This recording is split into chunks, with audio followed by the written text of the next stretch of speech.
Isang mapagpalang araw po sa ating lahat. Magandang araw at magandang gabi. Mega love shoutout po dyan sa mga solid supporters ng EDC, mga silent viewers, mga OFW po. Shoutout po. At kumusta po kayo mga kalingap? Welcome po muli sa aking munting YouTube channel. New update po tayo. Papa Eds po natin. Napapagod na kay Beyonce. Totoo kaya ito mga kalingap? At Beyonce may inamin patungkol sa kanilang relasyon.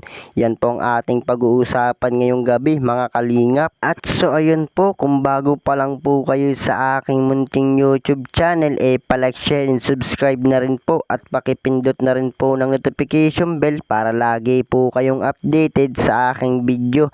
At paalala rin po, bago po tayo magbigay ng ating mga opinion, pakitapusin po muna ang kabuuan ng video para akma ang ating mga komento. At lagi din po nating suportahan ang founder ng Kalingap at nag-iisang ama ng Kalingap na si Kuya Bal Santos Matubang at Kalingap Rab. Yung sa araw-araw po nilang pagtulong atin pong suportahan nang sa ganon marami pa po sila malingap. Lalong-lalo na nga po dyan yung mga kapos sa pangangailangan ay malingap nila. Ganon din po ang kanilang may bahay na si Ate Edna Vlogs at Jackie Tapia. Huwag po sana tayo magsasawang sumuporta mga kalingap. At so ayun po, dito nga po ay may panibago po tayong tatalakayin mga kalingap. New update, Papa Eds po natin, napapagod na daw kay Beyonce. Totoo kaya ito mga kalingap? At Beyonce may inamin patungkol sa kanilang relasyon. Ano kaya ito mga kalingap? So bago po yan maibang dako po muna tayo mga kalingap. Pag-usapan po muna natin ang EDC. Kumusta na po kaya sila?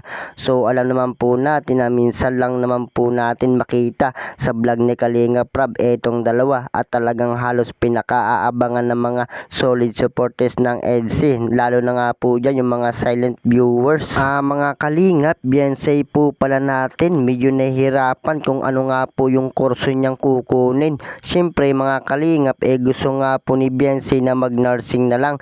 Kumbaga mga kalingap, pag nag-nursing nga po etong si Beyonce, mawalan nga po siya ng time kay Papa Eds. At syempre mga kalingap nakapokus nga po ito sa kanyang pag-aaral. At so ayun po, dito na nga po tayo sa ating tatalakayin ngayong gabi mga kalingap. New update, Papa Eds po natin, napapagod na daw kay Beyonce. Totoo kaya ito mga kalingap?